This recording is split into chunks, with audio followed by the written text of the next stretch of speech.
LeBron James is an incredible athlete and earns millions from endorsements. But should he spend his time mowing his lawn or cleaning his gutters? Probably not.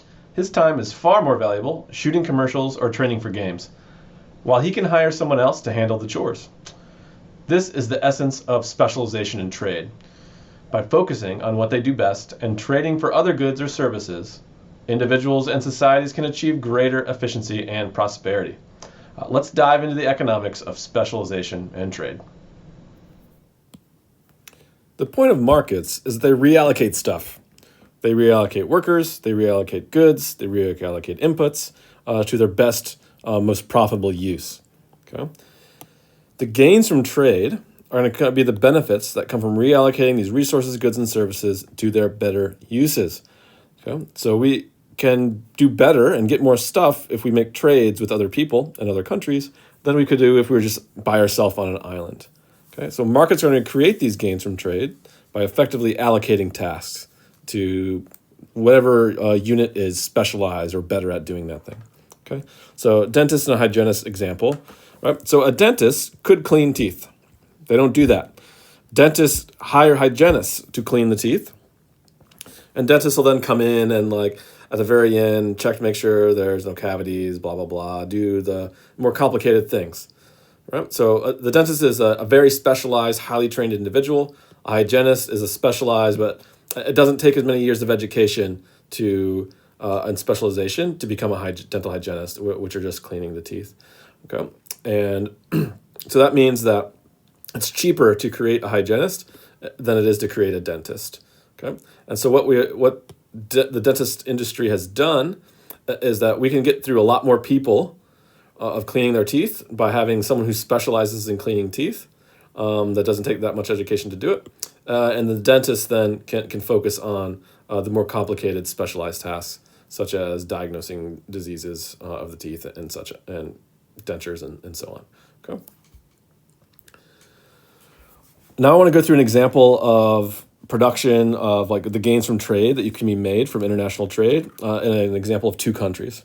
So let's have Vietnam and the United States, and we have two goods to keep it simple, right? So we're going to produce jeans, or we're going to produce pharmaceuticals in these two countries. So I'm going to give you information on how much of jeans and pharmaceuticals that each of these countries can possibly produce with all of their resources, or with one worker. Okay, so in Vietnam, one worker can produce 500 pairs of jeans in a year, or 1,000 vials of pharma. In the United States, one worker can produce 100 pairs of jeans in a year, or 10,000 vials of pharma. So to keep it simple, let's just say that each country has two workers. There's no differences in other inputs either that need to be in here. Okay, so this is what we can actually produce with one worker in both of these countries. Now, what would production be if neither country is specialized? Okay, so here's just repeated from the previous slide. So now each worker has two workers. They're going to put one worker to work in jeans and one worker to work in pharma. Each country needs both of these goods in some proportion, right? They need some jeans and they need some pharma, but they're not going to be allowed to trade with the other country. And so they have to produce everything within their own country, okay, with the workers that they have and their own technology. Technology is what you can use a worker to produce those outputs.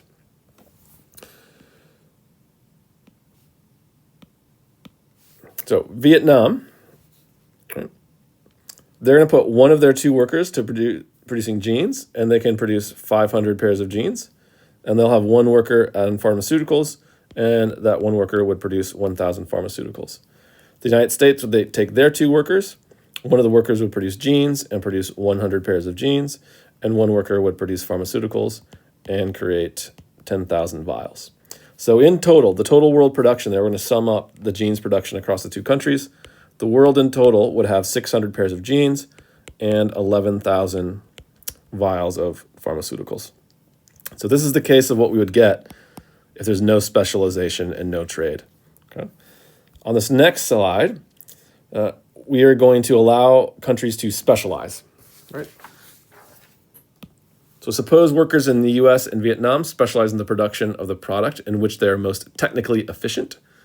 This means that workers are going to specialize in the production of a product that requires fewer resources compared to the other country. So basically, that one worker, can they make more in the United States or more in Vietnam? So for jeans here, one worker can make 100 pairs in the United States, and one worker can make 500 pairs in Vietnam. And so Vietnam requires fewer resources compared to the other country to produce a pair of jeans. Okay. Pharmaceuticals, it's reversed. The United States can produce 10,000 vials. Vietnam can produce 1,000 vials. It takes the United States less resources to produce one vial of pharmaceuticals. So basically, they can produce more. So this is all for one worker. Each country now has two workers, right? And so we're going to put both workers in that good they specialize. So for Vietnam, they're going to specialize in jeans here, because that's the good there. They are more technically efficient. It takes less resources to do it. And so then take both their workers, each producing 1,000 pairs of jeans. And so Vietnam would produce 1,000 pairs of jeans. Now, if they put all their workers making jeans, they have 0 workers making pharmaceuticals. And they would get that there. Okay, great. United States, they're going to put their 2 workers to work making pharmaceuticals. And so those 2 workers would create 20,000 vials of pharmaceuticals. There's no workers left over to make jeans, and so they would have 0 jeans. Okay. Now, the world production, then, we can add these up. In total, the world would have 1,000 pairs of jeans and 20,000 vials of pharmaceuticals through this specialization. All right. So remember these numbers here, 1,000 pairs of jeans, 20,000 vials of pharmaceuticals. I'm going to compare that to our previous slide, where without specialization, the world only had 600 pairs of jeans and 11,000 vials of pharmaceuticals. So notice how this specialization is allowing the world in total to have more stuff. Okay, so this is just production. The United States still needs some jeans. Vietnam still needs some vials of pharmaceuticals, and so they're going to start trading, right? So the way that trade would go in this case is that jeans would go from Vietnam to the United States, and pharmaceuticals would go from the United States to Vietnam. And since we are starting out with more of both goods in the world as a whole, we can be better off than if we just specialize like this. Okay, so both countries have more of both goods because the whole world has more.